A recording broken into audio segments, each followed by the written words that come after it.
Hello dear students. Last class में हमने oxidation number calculate करना सीखा था। आज हम लोग सीखेंगे special cases in oxidation number. There are certain special cases, जैसे कि अगर आप ध्यान देंगे और जब आप ऑक्सीडेशन नंबर निकालेंगे तो कुछ एलिमेंट्स के ऑक्सीडेशन नंबर फ्रैक्शन में आते हैं, कुछ के जीरो में आते हैं, कुछ के इंटीजर आएंगे, पॉजिटिव आएंगे, निगेटिव आएंगे। लेकिन जब भी ऑक्सीडेशन नंबर फ्रैक्शनल या फिर जीरो हो और वो एलिमेंट कंपाउंड के अंदर मोर देन वन नंबर में प्रेजेंट है, उस केस में उसका मीनिंग होता है कि उसके जो मोर देन वन नंबर है उसमें उन एलिमेंट्स का ऑक्सीडेशन नंबर एक से ज्यादा तरीके से एग्जिस्ट कर रहा होता है। ठीक है। अब उस चीज को आपको डिटरमाइन करने के लिए आप अलजेब्रिक सम रूल से नहीं कर सकते, क्योंकि अलजेब्रिक सम रूल हमें जो देता है वो क्या देता है? Average oxidation number. Algebraic sum rule always gives us average oxidation number. तो जरा देखिए, मैं यहाँ पर अलजेब्रिक सम रूल से यहाँ पर मैं average oxidation number of sulphur find करता हूँ। ठीक है। तो देखिए यहाँ पे सल्फर का एवरेज ऑक्सीडेशन नंबर कितना आता है। सोडियम एल्कली मेटल है, उसका होगा +1 इंटू 2 प्लस सल्फर को हमने एज्यूम कर लिया x, and how many sulphur 4 plus oxygen का -2, हाउ मेनी ऑक्सीजन 6, और इन पूरे का सम कितना हो जाएगा 0। तो यहाँ से आप x का वैल्यू निकालिए, सॉल्व करिए। देखिए ये कितना आता है, ये 12 है, ये 2 है, 10, तो ये आपको कितना आ जाएगा यहाँ पर। सॉल्व करके देखिए ये यहाँ पर कितना आया। ये यहाँ पे आ जाएगा 12 -2 डिवाइड बाई 4। ठीक है। तो कितना हुआ भाई, ये 10/4 यानी 5/2 आ रहा है यहाँ पे ऑक्सीडेशन नंबर। ठीक है। ये इन चारों सल्फर की एवरेज ऑक्सीडेशन नंबर है। क्या है ये? Average oxidation number of sulphur. ठीक। अब हम देखिए, हमें अगर क्वेश्चन में पूछ दिया जाए find the individual oxidation number of each sulphur atom, तो उसके लिए देखिए आपके पास क्या मेथड है। उसके लिए हमें दो चीजें आनी चाहिए। एक तो ये पता होना चाहिए कि इस कंपाउंड का लुईस डॉट स्ट्रक्चर क्या है। ठीक। दूसरी चीज हमें पता होना चाहिए यहाँ पर कि इस कंपाउंड का इलेक्ट्रोनेगेटिविटी डिफरेंस किस में है, यानी सल्फर और ऑक्सीजन में से किसका इलेक्ट्रोनेगेटिविटी हाई है, किसका लो है, हमें ये पता होना चाहिए। तो चलिए पहले उसको मैं बताता हूँ कि इलेक्ट्रोनेगेटिविटी डिफरेंस का ऑक्सीडेशन नंबर के साथ कैसे रिलेशन होता है। देखिए जैसे यहाँ पे लेट आपके पास दो एलिमेंट है ए और बी। ठीक है। Electronegativity of A is greater than B, और इन दोनों के बीच में यहाँ पर सिंगल बॉन्ड था। तो अगर यहाँ पर इलेक्ट्रोनेगेटिविटी ए का बी से ग्रेटर है तो ए के ऊपर माइनस चार्ज आएगा और बी के ऊपर प्लस चार्ज। क्यों? क्योंकि इलेक्ट्रोनेगेटिविटी क्या होती है? It is a tendency of any atom to pull electron. तो ये इलेक्ट्रॉन को अपनी तरफ पुल करेगा, जिसकी वजह से यहाँ पे माइनस और इसके ऊपर प्लस चार्ज आएगा। ठीक। अब जितने इलेक्ट्रॉन पेयर को पुल किया उतने ही अमाउंट में यहाँ पे चार्ज आएगा। तो सिंगल बॉन्ड में 1 इलेक्ट्रॉन पेयर होता है, तो यहाँ पे 1 चार्ज आ गया। दोनों पे इक्वल अमाउंट ऑफ प्लस और माइनस चार्ज यहाँ पर इंट्रोड्यूस किया जाएगा। ये पॉइंट क्लियर है भाई सभी को? चलिए अब इसके बाद देखते हैं कि इसका लुईस डॉट स्ट्रक्चर क्या है। ठीक है। या फिर मैं एक आपको स्टैंडर्ड आपको इलेक्ट्रोनेगेटिविटी का ऑर्डर भी लिखा देता हूं, जो आपको काफी हेल्प करेगा। FONCl, Cl के बाद आता है आपका यहाँ पर सल्फर, Br, उसके बाद आएगा आपका यहाँ पे फास्फोरस, I, और फिर आपका कार्बन है और फिर हाइड्रोजन है। तो ये आपके most commonly used electronegative element है जिनका आपको ऑर्डर दे दिया गया है। चलिए अब मैं इनका जरा स्ट्रक्चर बनाता हूँ। Na2S4O6 का जो स्ट्रक्चर होता है, इट विल लुक लाइक, चारों सल्फर इस तरह से बॉन्डेड होते हैं और टर्मिनल वाले सल्फर्स पर double bond O, double bond O, double bond O, और यहाँ पर ये O माइनस Na+ चार्ज होता है। मेटल और नॉन मेटल के बीच में हमेशा आयनिक बॉन्ड होता है। ये इसका स्ट्रक्चर है। अब हमें क्या करना है, इलेक्ट्रोनेगेटिविटी डिफरेंस से यहाँ पर चार्ज क्रिएट करना है। जैसे O और S में कौन ज्यादा इलेक्ट्रोनेगेटिव है? O। ठीक है। तो O के ऊपर माइनस आएगा और S के ऊपर प्लस, और कितना आएगा 1 1, क्योंकि सिंगल बॉन्ड था। ऐसे ही यहाँ पर सल्फर ऑक्सीजन देखिए, इस पे -2 आएगा, इस पे +2। यहाँ पर इन दोनों को देखोगे तो -2 और इस पे +2। लेकिन इन दोनों सल्फर पर एक दूसरे के रिस्पेक्ट में कितना चार्ज आएगा? जीरो, क्योंकि दोनों में इलेक्ट्रोनेगेटिविटी का कोई डिफरेंस नहीं है। ऐसे इन दोनों सल्फर में भी जीरो चार्ज, ऐसे इन दोनों सल्फर में भी जीरो चार्ज। और फिर सल्फर और ऑक्सीजन का देखते हैं जरा, तो ये -2 होगा, ये +2 होगा, ये -2, ये +2, ये -1 और ये +1। ठीक, तो अब जरा यहाँ से हर एक एलिमेंट का ऑक्सीडेशन नंबर यानी चार्ज देखते हैं। तो यहाँ पे आपको दिखेगा कि जो सल्फर है, सल्फर का ऑक्सीडेशन नंबर एक जगह पे देखो कितना, 2 2 1 यानी 5। इस वाले सल्फर का 2 2 1 यानी 5, और बीच वाले दोनों सल्फर का 0 है। यानी यहाँ पे आपको क्या पता चला कि दो सल्फर +5 ऑक्सीडेशन स्टेट रख रहे हैं और दो सल्फर 0 ऑक्सीडेशन स्टेट रख रहे हैं। तो हम इन दोनों का एवरेज निकाल ले, इन चारों का एवरेज निकालते हैं। तो चारों का एवरेज कितना आएगा, +5 +0 0 +5 और टोटल डिवाइड बाई 4। इसको आप सॉल्व करोगे तो ये कितना आता है, 5/2। तो देखिए आपने अलजेब्रिक सम रूल से जो निकाला था वो क्या था, एवरेज ऑक्सीडेशन नंबर। अब देखिए आपसे क्वेश्चन क्या आ सकता है, they can ask find the difference between the highest and lowest oxidation number of sulphur in this compound. तो यहाँ पे डिफरेंस कितना आया, डिफरेंस इज 5। तो ये डिफरेंस वही बता सकता है जिसको ईच एंड एवरी एलिमेंट का ऑक्सीडेशन नंबर पता होगा। ठीक है, तो ऐसा आपको कब कब देखने को मिलेगा, जब एलिमेंट्स का ऑक्सीडेशन नंबर फ्रैक्शन या फिर 0 में आए और वो एलिमेंट एक से ज्यादा नंबर में प्रेजेंट हो, ऐसा आपको तभी ऑब्जर्व होता है। ठीक है, चलिए अब दूसरा एग्जांपल देते हैं, ब्लीचिंग पाउडर। पहले इसका स्ट्रक्चर बना लेते हैं। तो ब्लीचिंग पाउडर का आप स्ट्रक्चर बनाएंगे तो CaClOCl। ठीक है, इसमें इस तरह से स्ट्रक्चर रहता है। अब जरा चार्ज क्रिएट करते हैं, O और Cl में O इलेक्ट्रोनेगेटिव है, इस पे माइनस, इस पे प्लस। Ca और Cl में Cl इलेक्ट्रोनेगेटिव, इस पे माइनस, इस पे प्लस। Ca और O में ये प्लस और ये माइनस हो जाएगा यहाँ पर। ठीक, तो अब यहां से देखिए ऑक्सीजन पे 2 निगेटिव, एक क्लोरीन पे +1, एक क्लोरीन पे -1। अब पहले मैं अलजेब्रिक सम रूल यूज करता हूं, फिर मैं आपको चार्ज वाले से भी दिखा रहा हूं। अगर आप अलजेब्रिक सम रूल से यहाँ पर ध्यान देंगे तो आपको दिखेगा कि तो कैल्शियम इज एल्किली मेटल, तो 2 प्लस ऑक्सीजन का -2 प्लस Cl का हमें फाइंड करना था तो 2x और पूरे का सम 0। तो इसको आप सॉल्व करोगे तो x विल बी 0। ठीक है, ये आया आपका अलजेब्रिक सम रूल से। अब जरा चार्ज से देखिए, आपने एक Cl पे +1 है, दूसरे Cl पे -1 है, तो इनका एवरेज कितना आएगा, यहाँ से +1 -1 डिवाइड बाई 2, सॉल्व करोगे 0। यानी ये जो आपने फाइंड किया था वो एवरेज था, और इनकी एक्चुअल इंडिविजुअल ऑक्सीडेशन स्टेट कितनी है, +1 और -1। ठीक है, इस तरह से आपको ये याद रखना है। चलिए और एग्जांपल देखते हैं, जैसे Fe3O4, ये एक आयनिक कंपाउंड है। तो Fe3O4 क्या होता है, it is a mixture of FeO plus Fe2O3। तो यहाँ पर आप देखिए इस Fe के ऊपर चार्ज कितना होगा, 3, और इस Fe के ऊपर चार्ज होगा 2। तो जरा हम इनका एवरेज निकालते हैं, average oxidation number of Fe। तो वो कितना आएगा, एक Fe +2 में है और 2 Fe +3 में है, divide by how many total atom, 3। तो आपने ये सॉल्व किया तो ये कितना आ गया, 8/3। आप एल्जेब्रिक सम रूल से निकालिए, उससे भी 8/3 ही आएगा Fe का ऑक्सीडेशन नंबर। ठीक है, in the same way Mn3O4 is a mixture of 2 MnO plus MnO2।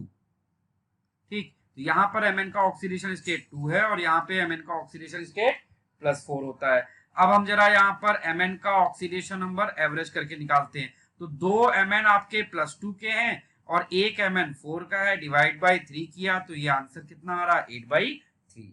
तो इस तरह समझिए कि आपसे पूछा जा सकता है what is the minimum and difference of minimum and maximum oxidation number of Mn, या फिर पूछते थे what is the minimum oxidation number of Mn, what is the maximum oxidation number of Mn। तो ये सारे क्वेश्चन के answer करने के लिए आपको इतनी इंफॉर्मेशन मेमोराइज रखनी पड़ेगी। ठीक है, चलिए इसके बाद हम लोग नेक्स्ट एग्जांपल देखते हैं, Br3O8। तो Br3O8 में हमें Br का देखना है। Br का आप यहाँ पर अलजेब्रिक सम रूल से ऑक्सीडेशन नंबर निकालोगे तो कितना आएगा, 16/3। अब उसी चीज को हम यहाँ पे स्ट्रक्चर के फॉर्म में बनाते हैं।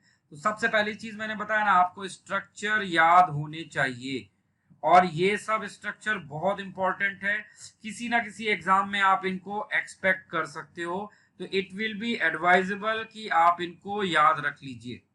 ठीक है, अब यहाँ पे जरा हम चार्ज क्रिएट करते हैं। तो -2 +2 -2 +2 -2 +2 -2 +2 -2 +2 -2 +2 -2 +2 और -2 +2। तो आप यहाँ पे ध्यान से देखेंगे ब्रोमीन का ऑक्सीडेशन स्टेट पहले वाले में कितना आया 2 2 2, दूसरे वाले में कितना आया 2 2 और तीसरे वाले में कितना आया 2 2 2। जरा इन तीनों का सम करके हम एवरेज निकालते हैं तो 6 + 4 + 6 / 3। तो ये सॉल्व करोगे कितना आएगा 16/3। आप अलजेब्रिक सम रूल निकालिए उससे भी यही आएगा। यहाँ पर एक Br +4 में है और दो Br +6 स्टेट में एग्जिस्ट कर रहे होते हैं। ठीक है, नेक्स्ट हमारे पास इसी कैटेगरी में एग्जांपल है C3O2।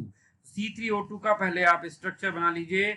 सबसे इंपॉर्टेंट चीज होता है कि आप इनके स्ट्रक्चर अच्छे से ड्रॉ कर लीजिए, फिर हम इनके ऊपर इनके चार्ज बना लेते हैं। तो कार्बन और ऑक्सीजन में कितना डिफरेंस है 2 का, -2 +2 -2 +2 और इन पे रिलेटिवली चार्ज कितने आएंगे 0। अब जरा हम इनका एवरेज ऑक्सीडेशन नंबर यहाँ पे फाइंड करते हैं। तो आप इनका जब एवरेज ऑक्सीडेशन नंबर यहाँ पे फाइंड करोगे C का, तो एक है आपका +2 में, एक है 0 में और एक है +2 में, /3। तो आपको आंसर कितना आ रहा है 4/3। तो यहाँ पे इनका जो एल्जेब्रिक सम रूल से आंसर आता है वो भी यही आता 4/3, लेकिन अगर आपसे इंडिविजुअल पूछ दिया जाएगा तो 2 0 एंड 2 विल बी। ठीक है, चलिए तो ये हमारे सारे एग्जांपल वो थे जिसमें आपको ऑक्सीडेशन नंबर फ्रैक्शनल में आती है या फिर 0 आता है, इसका मतलब element more than one oxidation state में एग्जिस्ट कर रहा था। ठीक है, अब हम वो एग्जांपल देखते हैं जिसमें आपको स्ट्रक्चर एक तो बनाना आना ही चाहिए और दूसरा उसमें हमें अलजेब्रिक सम रूल से हम मिस्टेक करते हैं। प्रॉब्लम अलजेब्रिक सम रूल में नहीं है, इसका मतलब ये नहीं कि हम मिस्टेक किए तो अलजेब्रिक सम रूल गलत था, नहीं, algebraic sum rule was okay, but actually क्या है हमने जो रूल्स लिखे हैं हम उन रूल्स के हिसाब से उसमें ऑक्सीडेशन नंबर की जो वैल्यूज वहां पे पुट करने वाले हैं उसमें हम मिस्टेक कर देते हैं। क्योंकि हमें पता है कि इन जनरल ऑक्सीजन क्या रहता है ऑक्साइड स्टेट में रहता है, लेकिन ऑक्सीजन उसके अलावा और कौन सी स्टेट में एग्जिस्ट कर सकता है परऑक्साइड और सुपर ऑक्साइड। तो हमें ये भी इंफॉर्मेशन होनी चाहिए कि ऑक्सीजन कब ऑक्साइड है और कब सुपर ऑक्साइड है, सो दैट हम अलजेब्रिक सम रूल को सही से यूज कर सके। लेकिन अगर आपको ये चीज नहीं पता है कि कौन सा ऑक्साइड है कौन सा सुपर ऑक्साइड है, तो इट इज एडवाइजेबल कि आप उनके स्ट्रक्चर याद रखिए।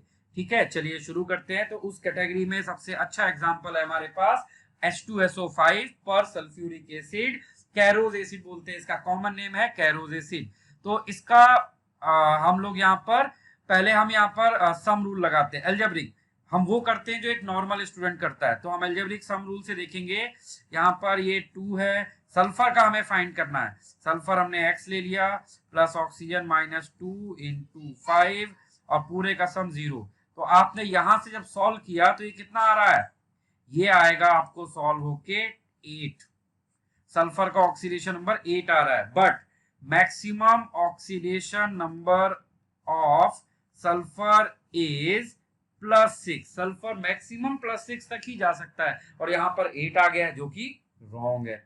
तो रॉन्ग इसलिए नहीं है कि अलजेब्रिक सम रूल में मिस्टेक है, रॉन्ग इसलिए है कि हमने यहाँ पर जो ऑक्सीडेशन नंबर की वैल्यूज एंटर की है मोस्टली चांसेस है कि उसमें हमसे मिस्टेक हुई हो। चलिए देखते हैं कि हमसे क्या मिस्टेक हुई है और हमने क्या इसको हम कैसे सही कर पाएंगे। तो हमने क्या किया, यहाँ पर एक स्ट्रक्चर पहले हम इसका ड्रॉ कर लेते हैं। तो H2SO5 का स्ट्रक्चर देखिए ऐसा होता है, it is derived bye H2SO4। H2SO4 को जब हाइड्रोजन पेरोक्साइड के साथ रिएक्ट कराया जाता है तो हमें कैरोज एसिड मिलता है। ठीक है, ये इसका स्ट्रक्चर है। अब जरा इसमें हर एक एलिमेंट का ऑक्सीडेशन नंबर हाईलाइट कर लेते हैं। तो आप यहाँ पर देखेंगे ऑक्सीजन और सल्फर पे, इस पे -2, इस पे +2, सल्फर और ऑक्सीजन पे, इस पे -1, इस पे +1, -2 +2 -1 +1, ये -1 है। ऐसे H और O के लिए -1 और +1, ऐसे ये O और O के लिए 0 0, फिर इस O और H के लिए -1 और +1। तो आप यहाँ पर ध्यान से देखेंगे कि ये देखिए लेफ्ट में जो ऑक्सीजन है इस पे चार्ज कितना है -2, बट जो राइट में ऑक्सीजन है दोनों उन पे देखिए चार्ज कितना है -1 और -1, और ऊपर वाले और नीचे वाले ऑक्सीजन में चार्ज कितना है -2 +2। इससे क्या पता चला कि इसमें जो 3 ऑक्सीजन है वो -2 वाले हैं और 2 ऑक्सीजन -1 के हैं, यानी वो पेरोक्साइड हैं। ठीक, तो अब हम जरा यहां से अब सल्फर का ऑक्सीडेशन नंबर देखिए जरा यहाँ पर। अब जरा सल्फर का ऑक्सीडेशन नंबर आप देखेंगे तो सल्फर के ऊपर देखिए टोटल चार्ज कितना है 2211, यानी सल्फर पे टोटल चार्ज कितना आया +6। सल्फर की यहाँ पर एक्चुअल ऑक्सीडेशन नंबर क्या है +6 है। ठीक है, तो हमसे मिस्टेक क्या हुई, हमसे मिस्टेक ये हुई कि हमने सारे ऑक्सीजन ऑक्साइड ले लिए, बट उसमें से 3 ऑक्सीजन ऑक्साइड थे और 2 ऑक्सीजन पर ऑक्साइड थे। ठीक है, तो ये एग्जाम्पल अच्छे से नोट करिए और आपको ये सारे एग्जाम्पल मेमोराइज रखने हैं। चलिए इसके बाद एक और एग्जाम्पल बहुत फेमस है, मार्शल एसिड। सिमिलर मिस्टेक इसमें भी होती है, जरा हम इसमें अलजेब्रिक सम रूल से ऑक्सीडेशन नंबर फाइंड करने की कोशिश करते हैं। तो +1 मल्टीप्लाइड बाई 2 प्लस सल्फर का हमने x ले लिया तो वहां पे 2x प्लस ऑक्सीजन का -2 इंटू 8 इक्वल्स टू 0। तो यहां से अगर आप निकालेंगे ऑक्सीडेशन नंबर तो वो 7 आ रहा है, विच इज रॉन्ग, क्योंकि सल्फर मैक्सिमम कितना हो सकता है 6 ओनली, और यहाँ पर 7 आ गया है तो वो अपनी मैक्सिमम वैल्यू से ज्यादा नहीं जा सकता। अब इसका आंसर करने के लिए हमें फिर से क्या करना पड़ेगा, स्ट्रक्चर ड्रॉ करना होगा। तो मार्शल एसिड का स्ट्रक्चर देखिए क्या है, this is the structure of Marshall acid।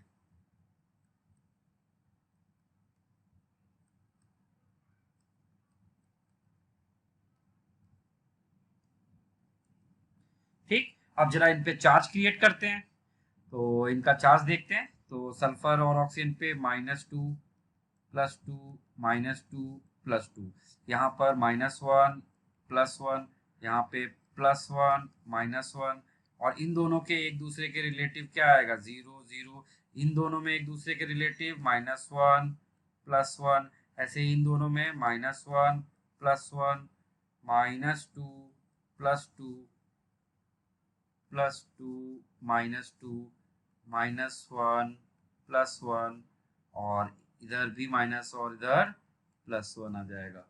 ठीक है, अब जरा सल्फर का यहाँ पर ऑक्सीडेशन नंबर ध्यान से देखिए। यहाँ पर इस सल्फर पे चार्ज है 2211 यानी 6, और इस सल्फर पे चार्ज है 2211 यानी 6। तो अब जरा सल्फर का ऑक्सीडेशन नंबर देखिए कितना आएगा, एवरेज निकालिए। 6 + 6/2 तो कितना आ गया 6 आ गया। तो सल्फर का एक्चुअल ऑक्सीडेशन नंबर इस कंपाउंड के अंदर कितना है 6 है। तो ये आपको याद रखना पड़ेगा। चलिए एक और एग्जांपल देखते हैं जो इसी कैटेगरी में बहुत फेमस है। ऑलमोस्ट आप किसी भी टीचर से पढ़ें, किसी के भी नोट्स पढ़ें, आपको हमेशा ये एग्जांपल देखने को मिलेगा। The compound is CrO5, it is known as blue chrome. ठीक है, अब जरा यहाँ पे क्रोमियम का ऑक्सीडेशन नंबर निकालते हैं। तो क्रोमियम का ऑक्सीडेशन नंबर यहाँ पर अगर आप निकालोगे तो वो कितना आएगा आपका x plus -2 into 5 equals to 0। तो x इज इक्वल्स टू आ गया 10, लेकिन पूरी पीरियोडिक टेबल में किसी एलिमेंट की ऑक्सीडेशन नंबर 10 होती ही नहीं है। मैक्सिमम कितना हो सकती है भाई, किसी भी एलिमेंट की 8, और क्रोमियम की मैक्सिमम कितनी होती है, maximum oxidation number of chromium is how much, chromium की मैक्सिमम होती है 6। ठीक है, और ये अपनी देखिए रेंज को ही ऑक्साइड एक्सीड कर गया है, तो इसका मतलब हमसे यहाँ पर मिस्टेक हो गई है। अब इसका सोल्यूशन क्या है, इसका सोल्यूशन है इसका स्ट्रक्चर। तो इसका स्ट्रक्चर बनाते हैं, इसका स्ट्रक्चर एक बहुत ब्यूटीफुल स्ट्रक्चर बनता है इसका, इसको बोलते हैं बटरफ्लाई स्ट्रक्चर। क्रोमियम, इसका स्ट्रक्चर बिल्कुल एक बटरफ्लाई की तरह आता है। तो थोड़ा सा हम लोग उसको कलरफुल बनाएंगे, हमें याद रहेगा कि कैसे हमने बनाया था। तो आप ध्यान से देखिए, ये आपको एक बटरफ्लाई जैसा दिखाई पड़ रहा है, इसीलिए इसको बोलते हैं butterfly structure. That's why this is known as butterfly structure. ठीक, अब जरा यहाँ पे हर एक एलिमेंट का ऑक्सीडेशन नंबर फाइंड करने की कोशिश करते हैं। तो यहाँ पर देखिए ऑक्सीजन और ऑक्सीजन पे रिलेटिवली कितना चार्ज आएगा 0। क्रोमियम मेटल है और ऑक्सीजन नॉन मेटल है, नॉन मेटल हमेशा ज्यादा इलेक्ट्रोनेगेटिव होते हैं। -1 +1 -1 +1 -2 +2 -1 +1 -1 +1, और रिलेटिवली इन दोनों पे 0 आएगा। तो आपने देखा यहाँ पर क्या आपको दिखा, 4 ऑक्सीजन -1 स्टेट में है, यानी परऑक्साइड है। केवल एक ही ऑक्सीजन ऑक्साइड था और हमने क्या किया था, हमने सबको ऑक्साइड ले लिया था। That was our mistake. तो यहाँ पर ऑक्सीडेशन नंबर के क्रोमियम का कितना आएगा, क्रोमियम पे चार्ज देखिए कितना है 2111, यानी टोटल चार्ज कितना हो गया +6। तो क्रोमियम का यहाँ पर एक्चुअल ऑक्सीडेशन नंबर कितना है +6। तो बच्चों ये हमारा सारे स्पेशल केसेस थे ऑक्सीडेशन नंबर में, ये आपको याद रखने हैं, पॉइंट्स को भी याद रखिए, स्ट्रक्चर याद रख सकते हैं तो और अच्छी बात है। इन पे क्वेश्चन ओकेशनली पूछा जाता है। ठीक है, थैंक यू।